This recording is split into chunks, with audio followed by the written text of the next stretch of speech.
So I'm left on my own, and what do? I'm not used to using this new computer I bought myself. Well, this is a Mac computer. My God, I've gone up in the world. Wow.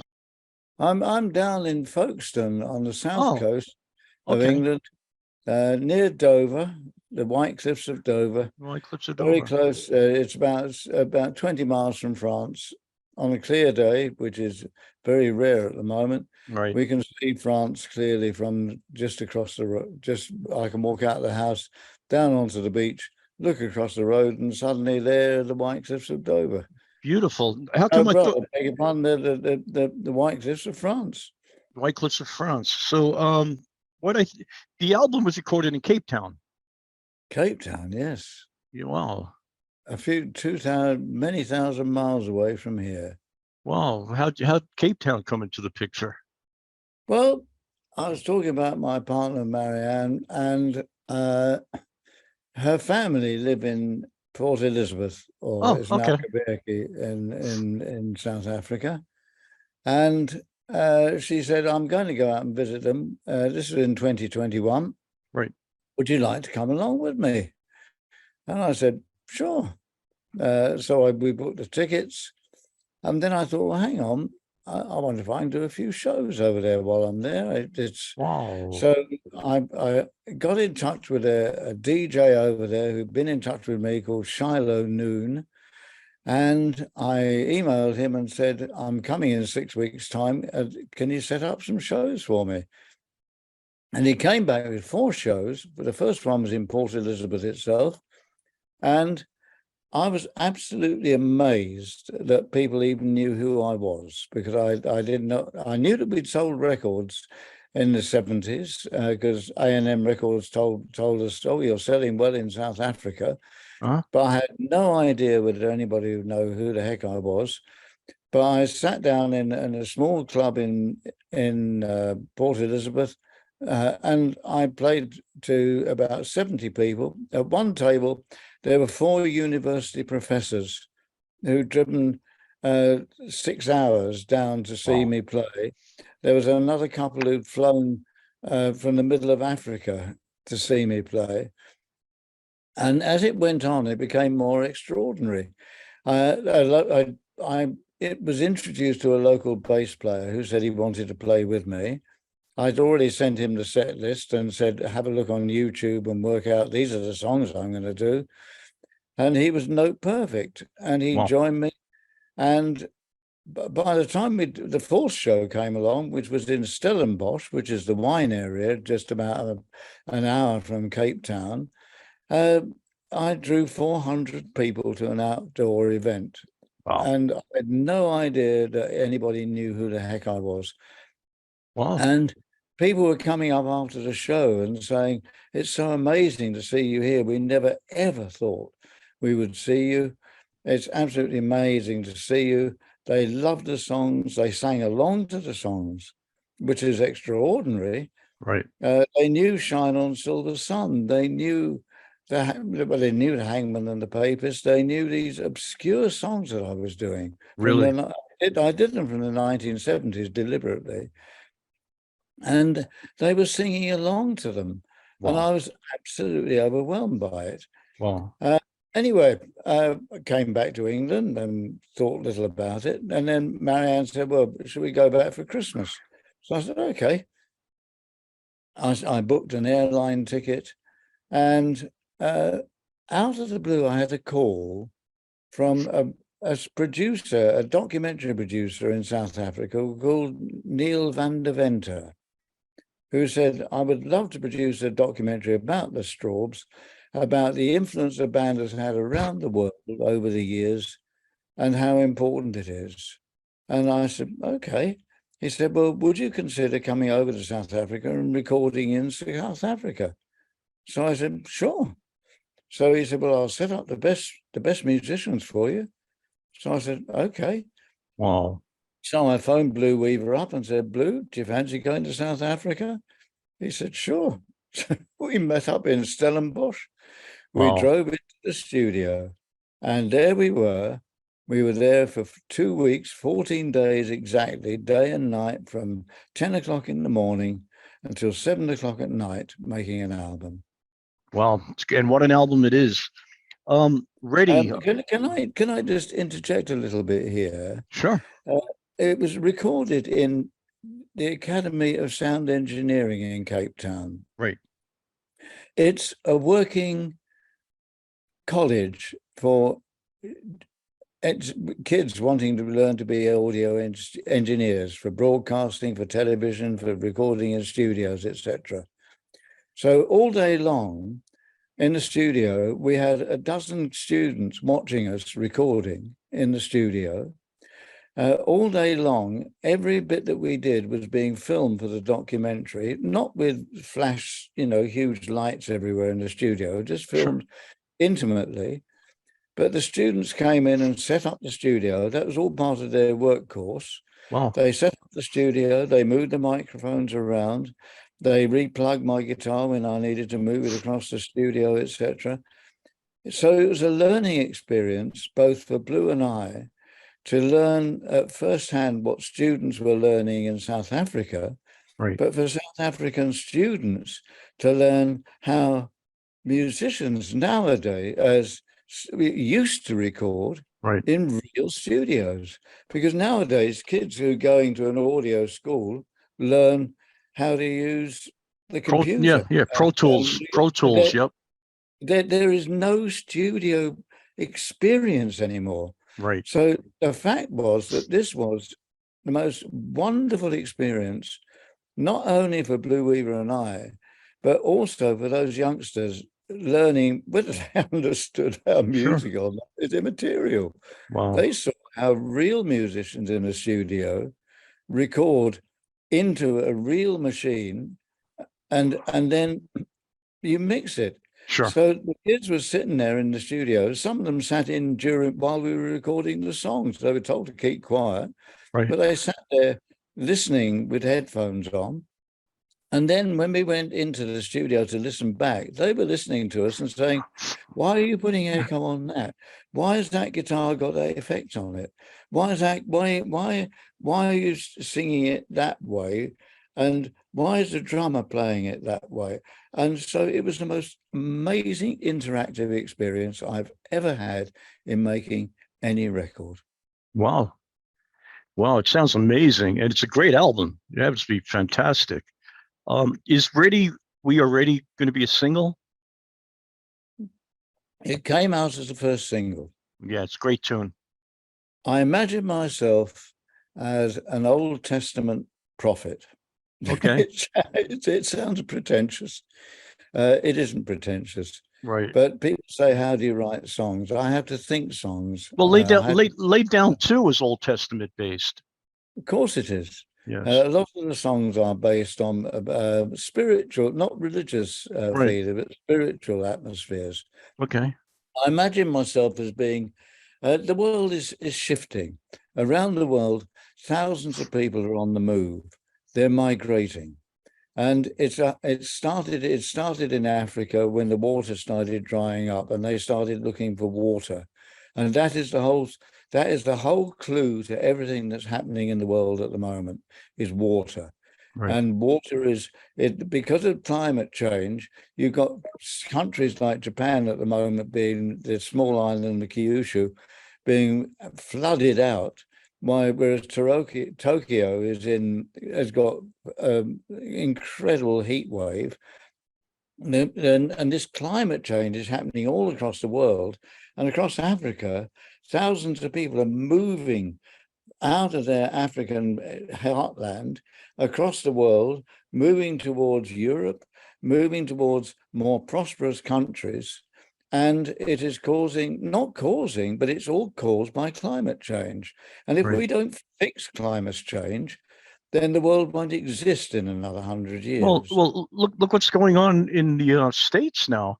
I'm a New Yorker, but I'm living in New Mexico now. It's 105 degrees today. 105. Yes, New York is under floods. They've had monsoon weather the last 2 or 3 days. There's fires in Canada based on climate. and the smoke is just coming across the border into the States. And this is Mother Nature healing herself, you know?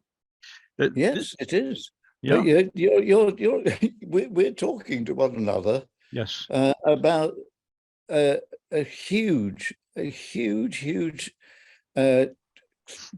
change that is happening to the world, right, that the leaders of the countries around the world have not yet, that yes, they've had climate change conferences, and they all say, yes, we're all going to do this and we're going to do that, but they go away and forget all about it. sure. But this is a major challenge to the world.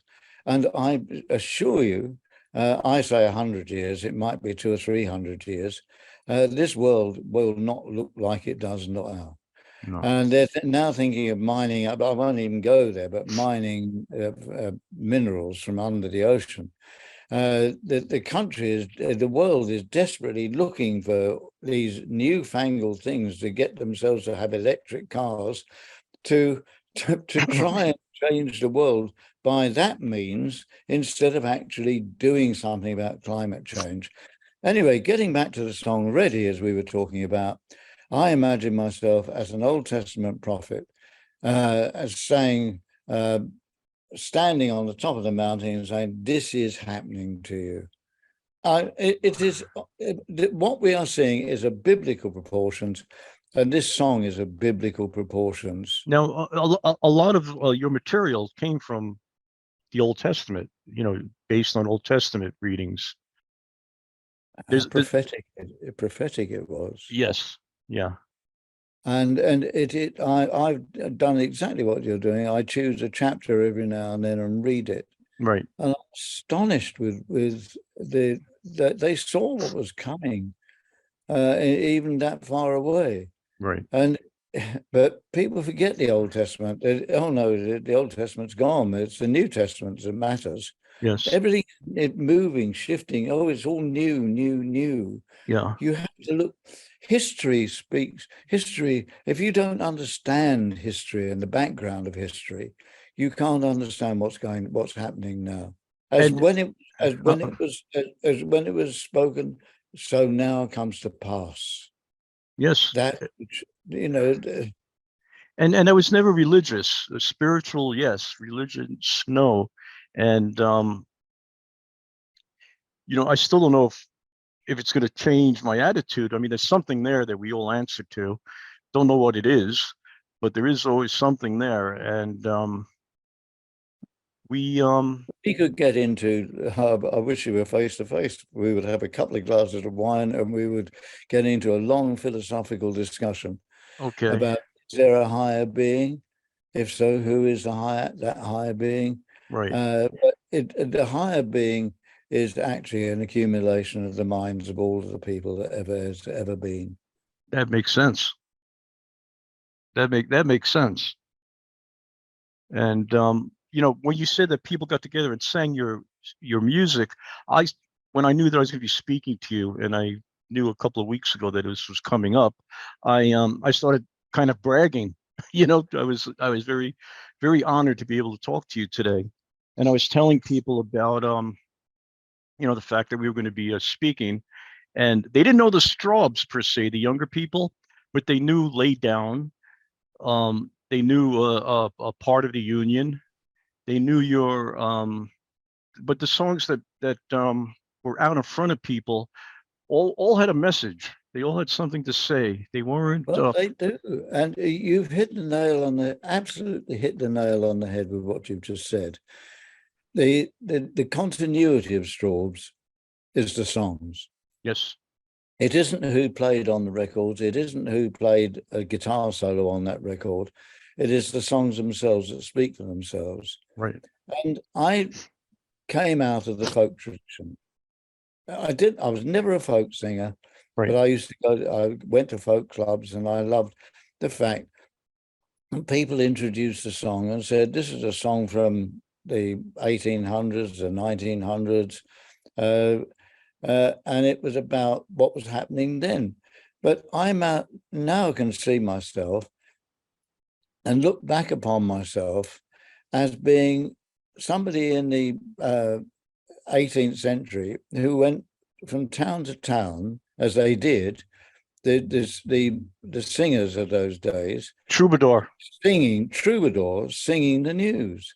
Right. And I believe, and I'm not being in any way pretentious, No. but what I have done is all my life and all my singing career, I have been singing about myself, what's happening to me, what experiences I'm having personally, but also what is happening in the world around me. And you can go back and you can pick up songs such as Grace Darling, which is a song written about an 18th century woman who rescued people from a shipwreck. Right. But by the same token, you can look at The Hangman and the Papist, which is a song written about the troubles in Northern Ireland with Right. Catholic versus Protestant. And people say, well, why did you write about that? I wrote about that because my dad died when I was 6 months old. I was baptized a Catholic.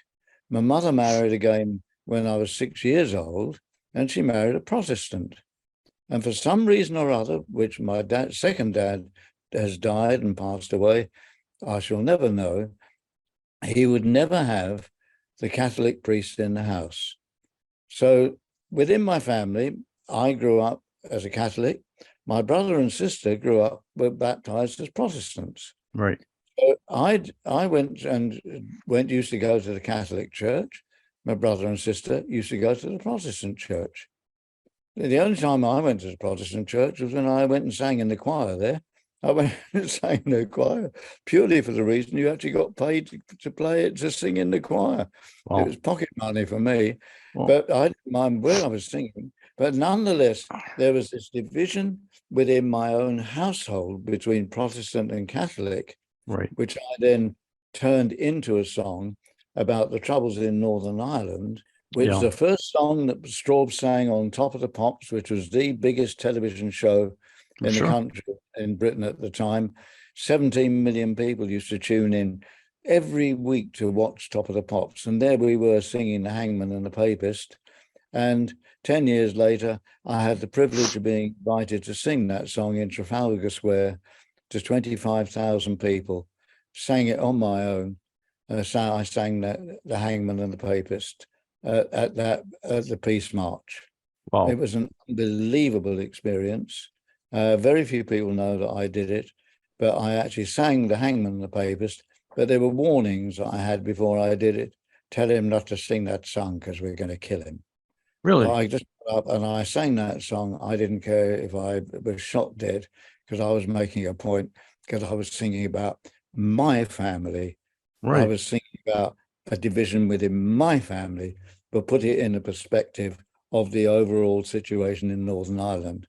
And that way of writing songs, I believe, is the backbone of Strawbs, and that is the strength of Strawbs, and the songs themselves are the strength of Strawbs that have carried on for 50 plus years and will carry on forever and a day.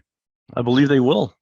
I believe they will. So. Your catalog is amazing. It's an amazing catalog, and I've been putting questions together over the past couple of weeks, but I mean I could throw them away. I don't need them when I Carry speak on. to you. Well, I'm happy to talk as long as you want. I assure you.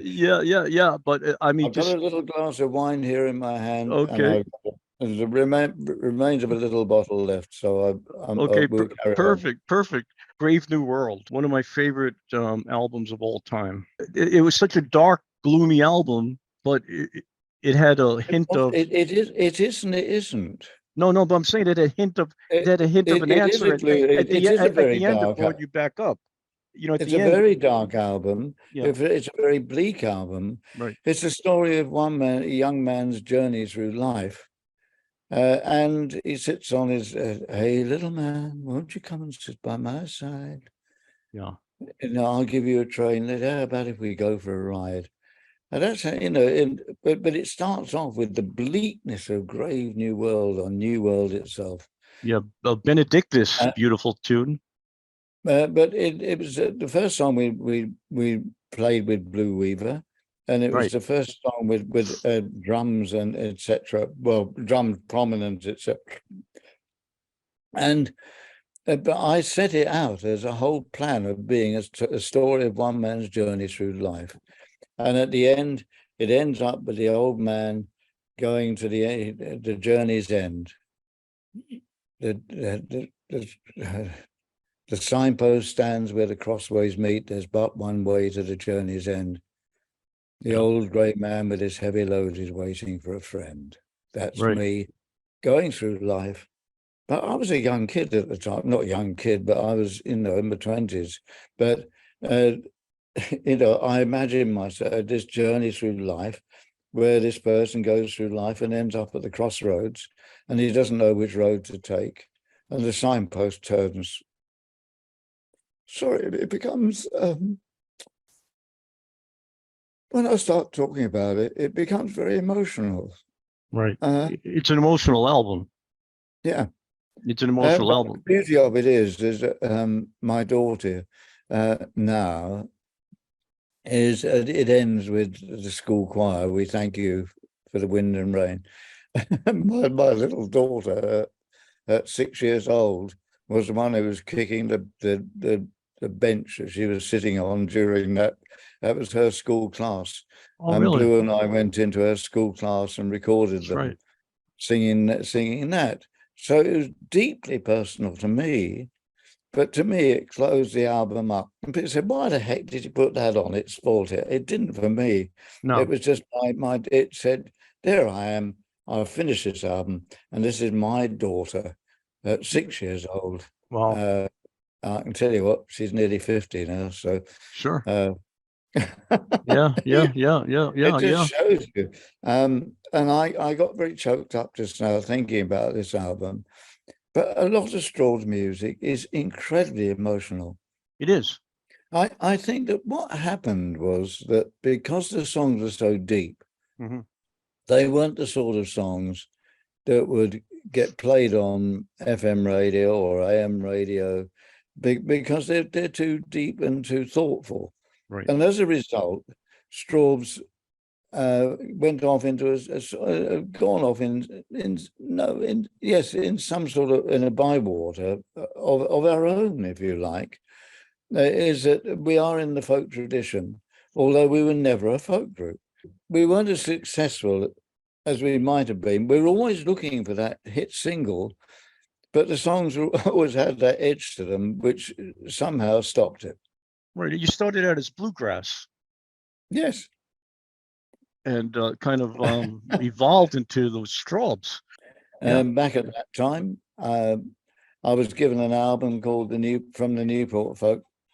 Oh, is my phone going off now? Go ahead, go get it. Get it. Oh, it's over the other side of the room. Okay. I'll call it back. It'll stop in a minute. Okay, no problem. That's got the marimba on it from the South African sessions. now, the people who worked on your album, also, Peter Pearson also worked with Paul Simon on Graceland. Yes. Yeah. And this is an unbelievable connection that when we went there, they said, well, we've got this great engineer for you, Peter Pearson. He took Paul Simon round. His job was to take Paul Simon round. Paul Simon came over went to South Africa and said, I want to go and meet all the best African musicians. And right. Peter Pearson was the guy who took him round to introduce them all, and was in the studio when Paul Simon recorded all the segments for Graceland with those South African musicians. Yep. This is the difference between Graceland and Strawbs' new album, The Magic of It All, is that Paul Simon recorded his sessions with these South African musicians, took them back to New York and cut them up into little pieces and then put them into rhythm tracks over there in America and mix them over there. We were different. We went to South Africa and recorded in the studio with South African musicians Right. and with South African singers as well, with sax players, etc. And so we actually did what Paul Simon wanted to do, but we actually did it in situ rather than actually doing it back home in England. Right. And the atmosphere comes across, I believe, on the record, the magic of it all. It comes across as being an album that was actually recorded in the studio. Blue Weaver mixed the album. He said, I want this to sound like a live album. It was recorded live in the studio, and I want it to sound like in the studio. Right. It wasn't as though we did loads of overdubs. It was all played live. I was lucky enough to get a copy, an early copy, and it's incredible. It's an incredible album. And what's really amazing is this is a whole new lineup of musicians, but they come across with a Strawbs sound, with a South African twist to it. Because of the way in which I play the guitar, I don't play it in conventional tuning. All of my songs are written in different tunings. Right. I'll get the guitar. My guitar is over on the left there at the moment. I'll get it over in a second and show you a couple of tunings. But the songs come out of different tunings. Right. And so instead of people just saying, oh, yes, I drop D on the sunset and I play in Daggad. Yeah. I don't play in Daggad. Yes, I have written songs in Daggad, but everybody goes, hey, Daggad's the thing to do, man. Yeah. What I did, I picked up a banjo all those years ago. I got an album called from the Newport Folk Festival featuring Lester Flatt and Earl Scruggs. Yeah. I listened to it, the Foggy Mountain Breakdown, and I thought, I want to play that. And I thought, how the hell can I learn that? There was nobody to learn from. There was nobody playing anything like it in England at the time. I was very lucky because the record player that I had a lever on it that you could turn the record to half speed, to 16 and whatever it was, down from 33 and a third. So I slowed that record down and I listened to Lester Flatt and Earl Scruggs, and I listened to Earl Scruggs' banjo playing at half speed. And I worked out his banjo patterns, his fingering patterns, by listening to that record at half speed. And so I then got the banjo and I had it in the conventional tuning. But by playing that finger pattern that he was playing, I realized how banjo playing worked. And I didn't have any tuition whatsoever from any banjo players. I worked it all out for myself. And so I worked out the Foggy Mountain Breakdown. And then when we started playing in folk clubs, nobody had ever heard anything like it in the UK before because there weren't any banjo players doing it. I was the only one doing it. Wow. And I was lucky because I then met up with a guy called Bill Clifton, who was living in England. He was a folk singer. In fact, Bill Clifton was one of the pallbearers at the Stanley father's, Ralph Stanley's funeral. But he invited me around to his house, and he'd invited Bill Munro and the Bluegrass Boys to play there. Wow. I got to meet Bill Munro and the Bluegrass Boys, and I learned from Bill Keith how banjo was really played. And he said, wow, man, you're playing really fast. Wow. And I said, but Bill, you're playing so hard. You're attacking the banjo. The difference was that Bill Keith attacked the banjo with his right hand, whereas I attacked the banjo with my left hand. I was playing fast, and that was the difference between the two of us. So it actually became the end of my banjo playing. I still banjo, no, because I saw how far ahead of these guys were. Right. But then I worked out all the Bill Cleef banjo patterns as well, and I got shown other banjo parts as well. It's astonishing some of the stuff I got shown. But I've worked in now my tunings. We were talking about guitar tunings. I work out banjo tunings as well, which other people don't know, which is my secret. And I've got a new secret, which I may show you. But my guitar tunings were worked out on banjo tunings. I started to listen to old Appalachian players, and I realized that they were playing in modal tunings.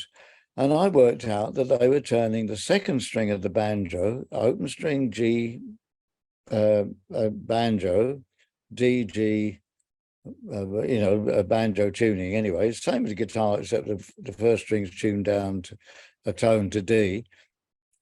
They tuned the second string up to C. And I thought, well, I wonder what that sounds like on guitar. So I tuned my second string up to C on the guitar. And then I thought, well, what do I do with the bass strings? So I retuned them down to tuning, and I invented what I call for myself reverse DAG-GAD. And I'm the only person I know who's ever played in it. All the songs change tuning for every song. Yeah. So some of them are written in an open E tuning with all the strings tuned to E and B. And so when I went to South Africa, I sat there with my modal tunings. So it sounds like Strawbs, but it's played with a South African feel. Yeah. Yeah. Well, and you Are people going to want to listen to this? Yes, people are going to want to listen to this.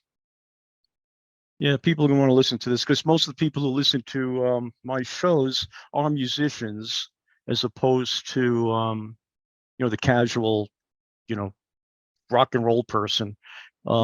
Yeah, we go deep, my friend. You've collaborated with many notable musicians over the course of the years. Is there any collaboration or partnership that you kind of thought a little stronger of than others?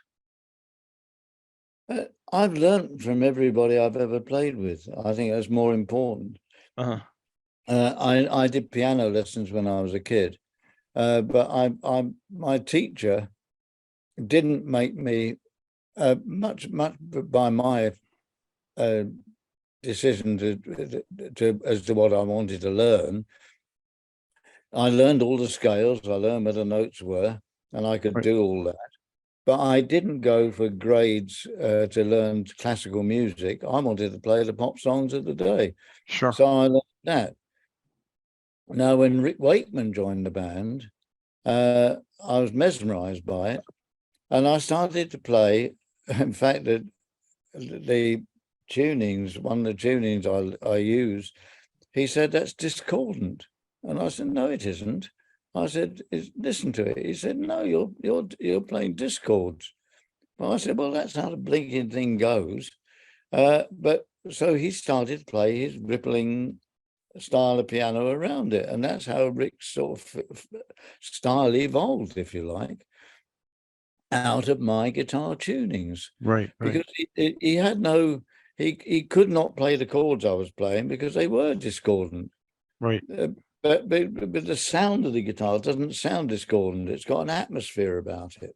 Right. And so but then when I started to write songs myself on piano and then played them back to Rick, he said, but I don't play chords like that on piano. I said, this is the way I play the piano.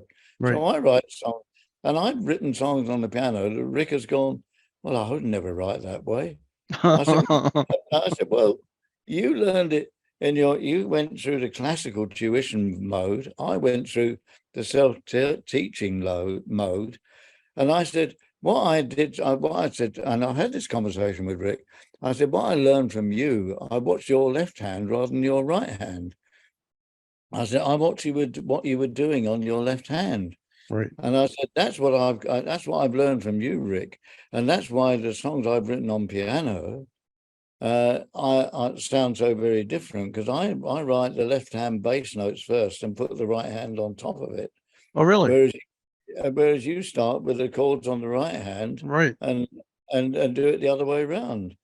And he said he'd never thought but that's why Rick and I have lovely discussions. Okay, and about the way in which I write my songs on piano. I'll start with a D chord with an F in the bottom. Okay. And he said, I bet you don't do that. I said, well, I do. Wow, that's the trick. So you're still in contact with Rick? Oh, yeah. We email one another when there's something to say. I think I probably upset him last time I emailed him, because I had just been listening to you on the radio. Lovely story. I said, by the way, our album went in the charts at #3 and yours only went in at #7. So, and Rick's son worked with you, right? I'm the only band leader in the world who's had all 3 Wakemen in the band. Uh-huh. Wow. I call them Wakemen. Wake Men, yeah, the Wake Men. I've had Adam Wakeman in the band, Oliver Wakeman, and Rick Wakeman. Wow. In fact, Oliver, bless his cotton socks, did exactly what Rick did, left us to join Yes. What did his son Oliver do? Left us to join Yes. Yeah. And Adam actually rehearsed with Yes, but didn't actually do a show with Yes. Okay. But I'm the only band leader who's actually had all 3 Wakemen on stage. Wow. It's and amazing. When we do, I mean, and Adam will feature very soon in what we're doing. Beautiful. You know, wow. The thing about Strawbs is people join Strawbs and move on. You can't do anything about it. All bands move on. Otherwise, you're stuck in a straitjacket. If you've got the same lineup forever and a day, you're in a straitjacket, and you can't get out of that straitjacket because there's a certain way of playing, a certain way in which albums are formatted, etc., within that straitjacket format. Whereas with Strawbs, people have come and gone. Blue Weaver came from Amen Corner via Mott the Hoople to Yes, to the Bee Gees. Yeah. He's come back to Strawbs, and he's loving it every minute of it. But once you've been a Strawb, it's a funny thing. Yeah. You always will be, and Strawbs come and go. John Ford is back on this album. John Ford's back, right? Because I love the tunes that John writes, and he loves the words that I write. Right. And he emails me and said, "Dave, I've got this song. I can't think of any words to put to it. Can you do something?" And so I came up with the words for "Our World Is Yours and Mine" in about half an hour, and sent them back. And I said, "What do you think of that?" He said, "Wow." But I equally listened to the tune he'd written. I thought, what a glorious tune. Yeah. And so there's a song on the new album. In the same way he came up with the Christmas song. He came up with he said, "I've got this idea for a Christmas song." It was actually in 4/4 when it started out. And Blue said, "No, we've got to make it more interesting. I think it would sound better in 6/8. John Ford didn't like the idea at first, but he said, "Well, I'll listen to it."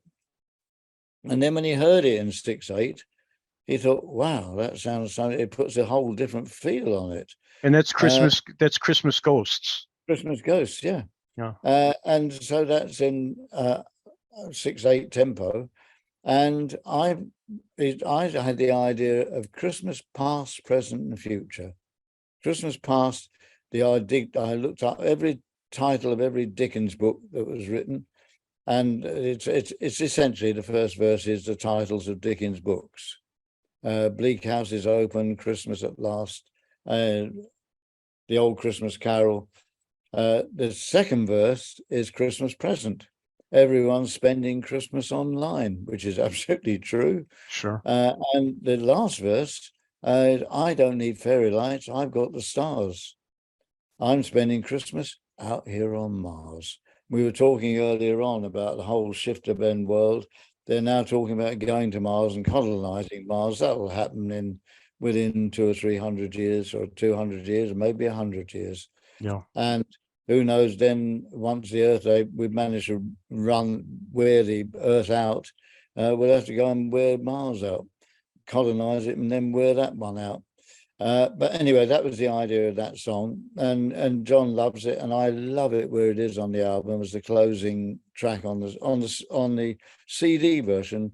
We couldn't fit it onto the vinyl version, so there's a curious difference between the two albums that have come out, the CD and vinyl. The CD version ends with a much more reflective mode because of the way the last song is. It's last. I have to look it up myself. Yeah, Christmas Ghost. Wiser Now. Christmas Ghost. Wiser Now. Christmas Ghost is the last song. Yeah. But if you on the vinyl version, we had to end on Wiser Now. Okay. And so the vinyl version of the album has a much more melancholy feel to it, whereas the magic of it all has a much more upmarket feel, up tempo feel to it, a much happier feel to it. Mm-hmm. They're two different records. It's very interesting because you end up with The Lady of the Night and then into Christmas Ghosts, which are up tempo and cheerful songs on the CD. Whereas on vinyl, you get this melancholy feeling you're left with. Now but that was the whole Strawbs thing. You came in melancholy, but you left on an up mode. That's how a lot of your albums are programmed.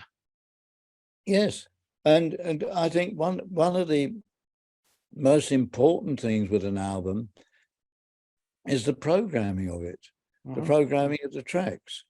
I set up a spreadsheet to do it.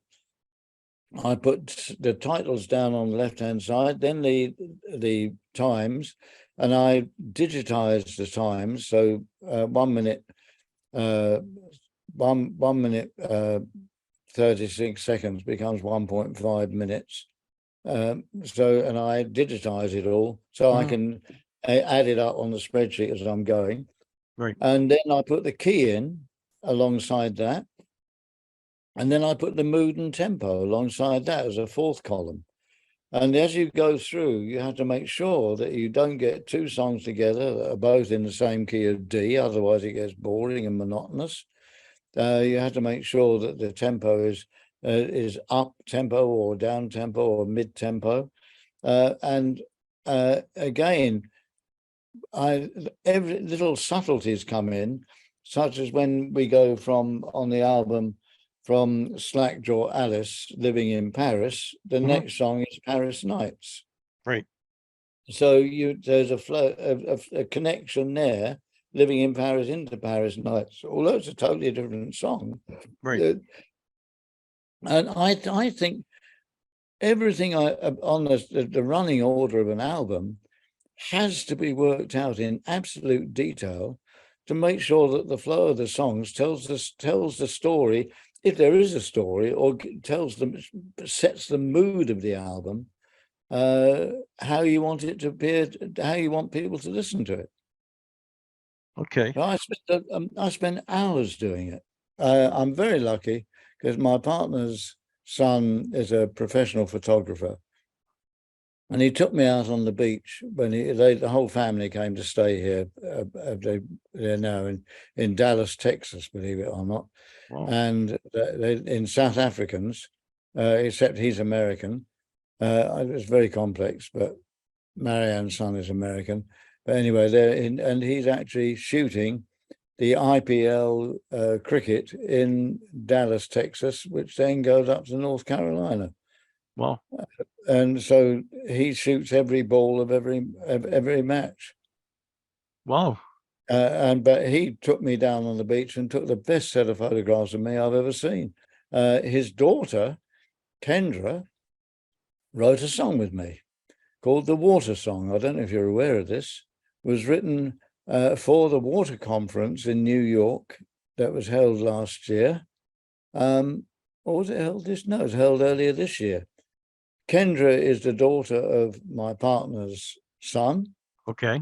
And I was in South Africa, and Marianne said, I think you ought to write a song for the water conference.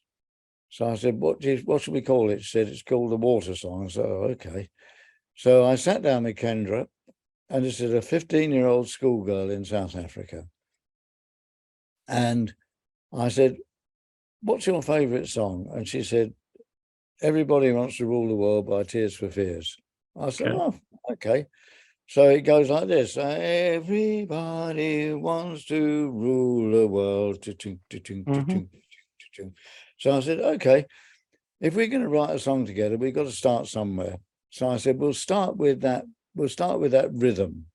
So I set that rhythm up on the guitar, and she sat with me. And I said, "No, look, we're going to write a song about water. What water is important to everybody in the world." She said, "Yes, it is." I said, "Okay." So I said, "Well, you drink water, animals drink water. So let's write a song about the animals around you. You live in South Africa, you're surrounded by game parks with giraffes, warthogs in it, lions." I said, "They're all around you. You're living on the ocean as well, and you've actually got whales outside in the ocean. You can look out them. You can actually look at whales from your bedroom window." I said, "So we'll put all of those animals into a song." But I made the young 15-year-old girl work with me on the song. So I said, let's take giraffes. I said, "How do giraffes drink water?" She said, "Oh, I don't know." So she looked it up on Wikipedia.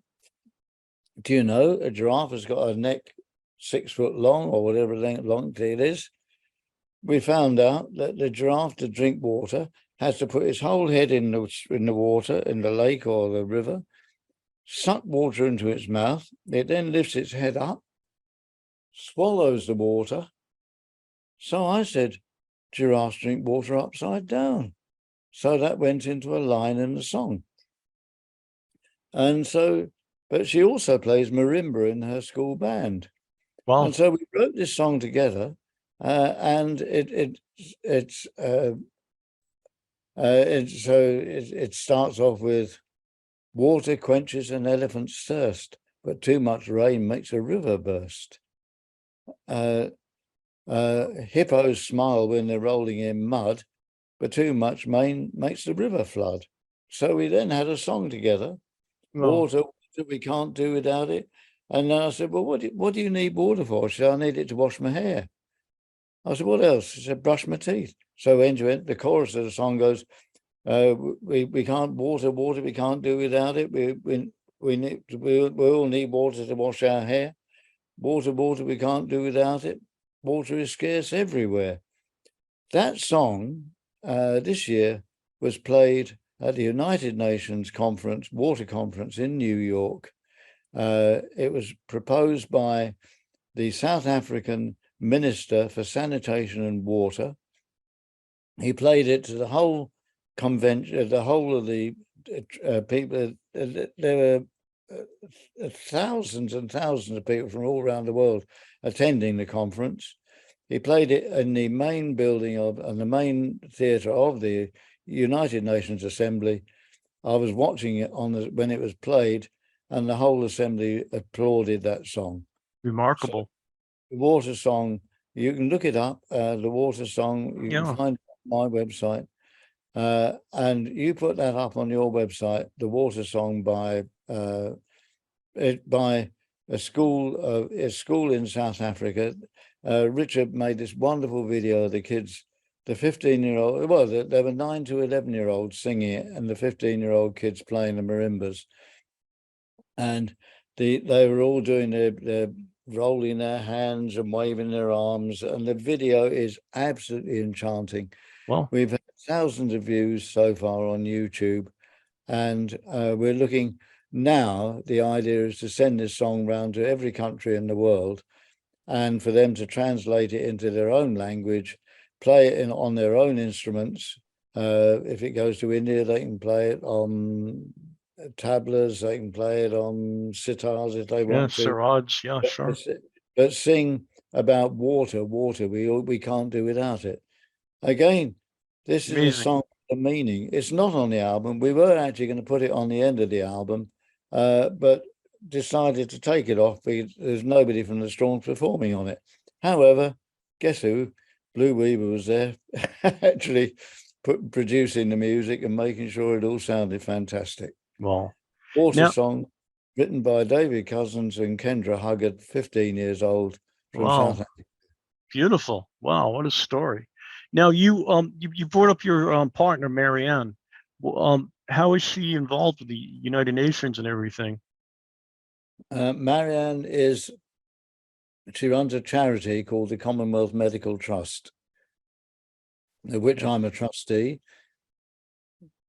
We put the idea of it is it's essentially women's health and social issues it's based around, but we linked up with a small village in Uganda near the gorilla park, the Bwindi Park, which is the largest concentration of gorillas, wild gorillas in the world.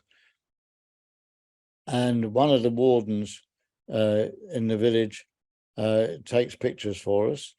And we managed to put 4 water tanks in there, and huge water tanks in there, because I was talking about the water song and talking about climate change. In the rainy season, the water runs off the roofs and goes to waste. Now they put drains or guttering around the buildings, and they collect that water. And so in the rainy season, they collect the water, so the village has water. We need to put more. We need 12 water tanks for the village. We've got 4 in there so far. But in the dry season, the women have to walk down 2 hours down to the lake at the bottom of the mountain, Wow. collect water, and carry it back up the hill, another 2 hours on the way back. It means their kids can't go to school because they can't be left behind. So the kids go down with the mothers. So the kids are lacking education. So in putting water tanks into the village that we're putting them into, it means that young children are being able to go to school in South Africa. The women, we put sewing machines in as well, hand treadle sewing machines in, and the women are learning to use those.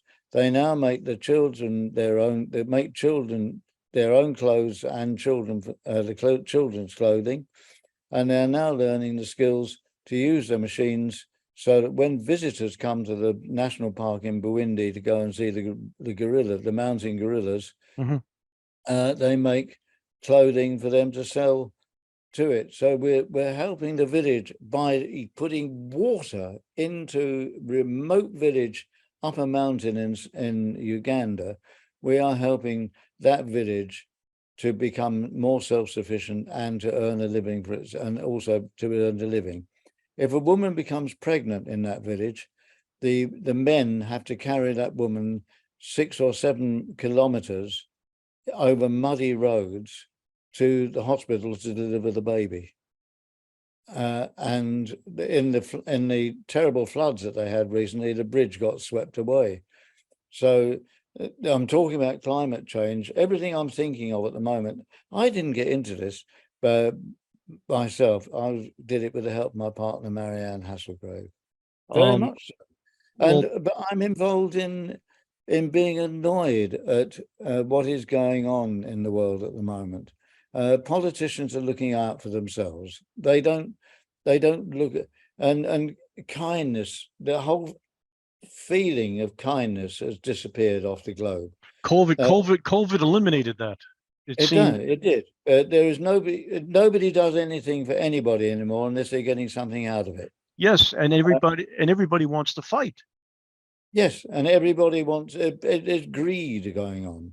It's greed. The song says politicians. One of the songs on the new album says politicians. Politicians making deals, hands all smeared with greasy palms. Their hands are being greased. Everybody's out for something. And then it says kindness has been sacrificed to please a chosen few. Give back what's been taken. It belongs to us, not you. What the politicians are thinking of is for themselves. They're not thinking for the good of the people. They're thinking about how they're going to get re-elected to earn more money and stay in power. Exactly. That isn't what they should be doing. They should be staying in power to do good for the people they represent. And that's what angers me. Hence, on this new album, which I will hold up to you as a promotion device, the time has come for giving back. That song hits home. Yes. Because the time has come for giving back. Our world, Politicians our should give world back. too. Our world too is a great tune. There's migration going on across the world, and we isolate migration and think about it ourselves.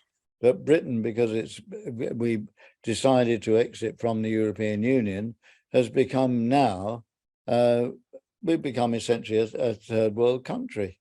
Mm-hmm. We're prosperous because we're a wealthy country, but nonetheless, we don't have partners around that we can go to anymore. And You know, there you are. There's the vinyl album itself. wow, that's beautiful. Yeah, I think it looks lovely. You asked me what my partner does. She actually went to Buckingham Palace to a reception, and the Commonwealth. It was a reception of the Commonwealth countries, and because she runs the Commonwealth Medical Trust, she gets invited to events like that. And she talked to the King about the water song. She talked to Prince William about the water song. She talked to Queen Camilla about the water song, and Prince Edward as well. And she went around telling our song to all of the royal family so that they all knew about it. And she talked to their equerries and said, will you get your, the royal family, please, to listen to this song because it's very important. And how about Dave? How about all of this hatred going on? We've lost our whole feeling in society of caring.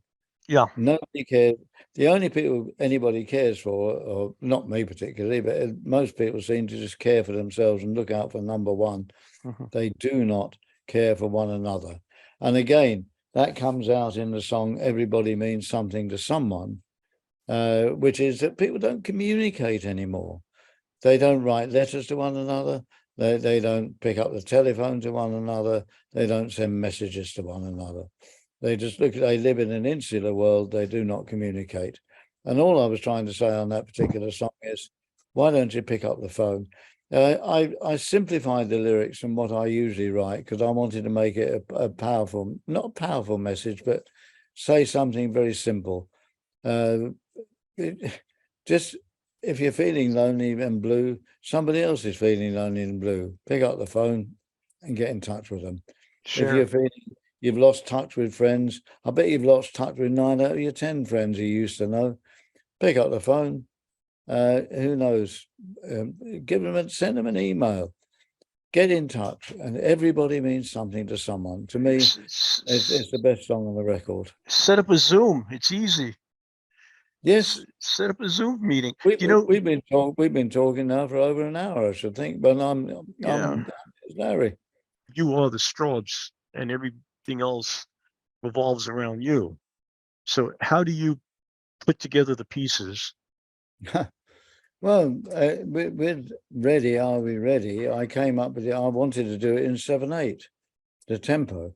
And so I said I wanted to do it in 7/8, and that's how I said to the band in the guys in South Africa, I want to play this song in 7/8, and they said, well, play it to us. I said, I can't. I said, I can play it in 4/4, but I know it'll sound more interesting in 7/8. I said, don't ask me why, but I just know, I know that in 4/4 it'll sound turgid and just like a normal rock song, but you put a different 7/8 feel to it, it'll you won't notice it, but the beat will go off. And so they said, well, look, hang on to it. We'll play a 7/8 beat. We're used to it, which in the UK, you don't get many bands playing in 7/8. So they set up this rhythm, and I then played the tune over it and played the chords over it in my modal tuning, as I've explained already, to get the feel of it. And we put the track down, but without my vocal.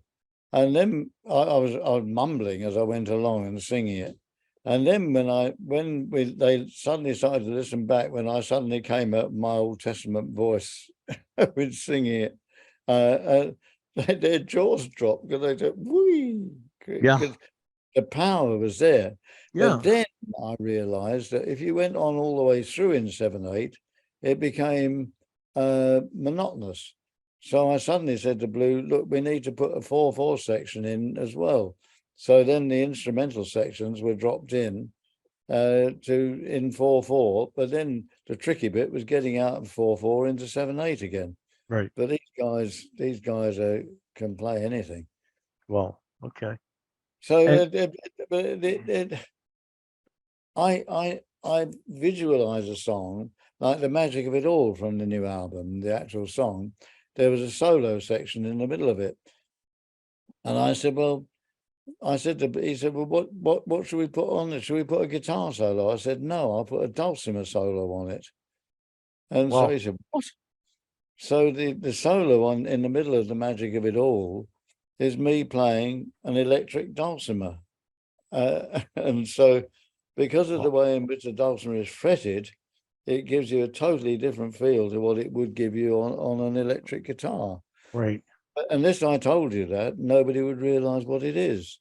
They might think it's an electric guitar played in a very unusual way. I'm actually stopping all live performances. I've got a condition called MDS, M for mother, D for dog, S for sugar, which is myelodysplastic syndrome.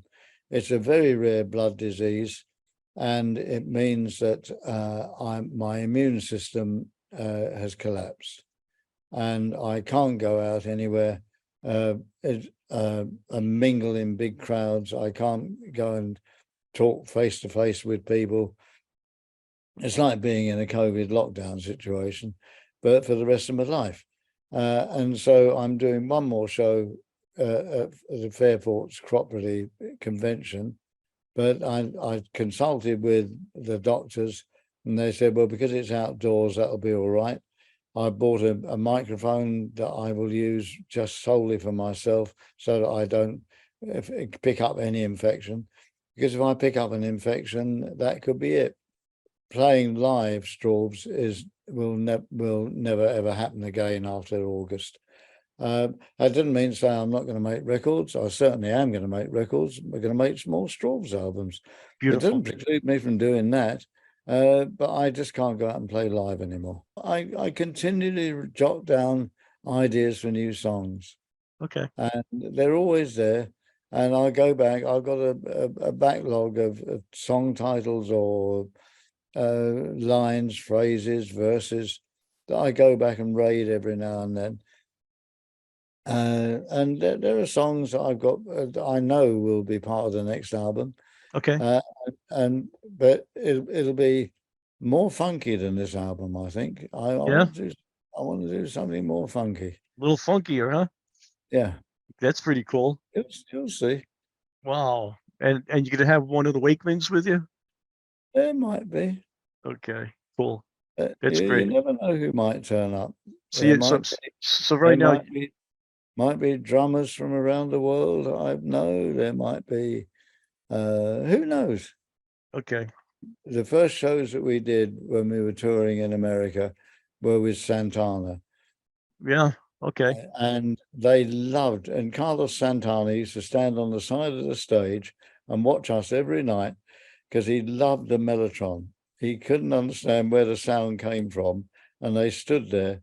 And also we toured with Joe Walsh as well, and people like that. And suddenly there's this little folk rocky band coming out of nowhere from England with this sound, and they nobody could understand where the sound came from.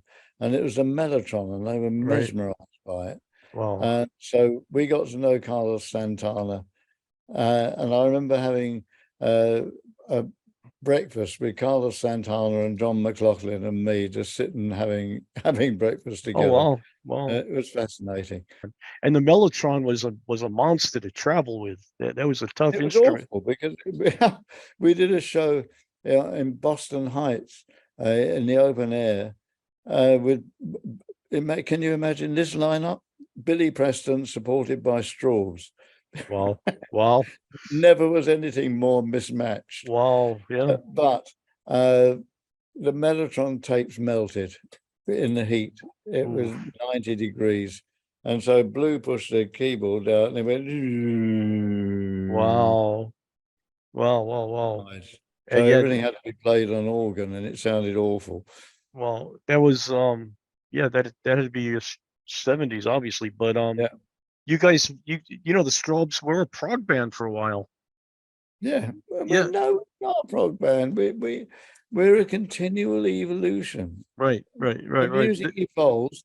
The music evolves round the songs.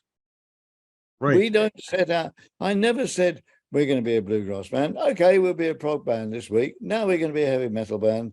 Now we're going to be a folk group. No, the music evolves with the songs, and it's the songs that evolve, and it's the songs that are the backbone of what we do. Well, next is going to be Dave Cousins and the Fabulous Flames. You're doing a funk album. Who knows? Yeah, yeah. Now you're going to get funky on your next album. That's great. Um, so I'm going to be in touch with you again real soon, I promise. That'd be But lovely. before we leave, where what do you want to tell people? Where to find your stuff? I know Esoteric Records, Cherry Red Records That's right. Yeah, has the new album, and the new album comes out in 3 days, yeah, and it's called The Magic of It All, and it's available on vinyl and CD and digital download. correct. And how about you? Where do we find you? You find me on Strawbs' Facebook page. You can find me on David Cousins' Facebook page. Okay. Not And Dave Cousins, but David Cousins. David Cousins, right? Yeah. And And I'm sorry, you look go. me up on that, and you'll find me there. And I answer messages. I talk to people. Okay. Cool, cool, cool. I have your email. I know you sent it to me. I'll send you mine, and we'll Yeah, be in that'd be touch. right. And what I'm gonna turn the machines off now so we could talk. Okay.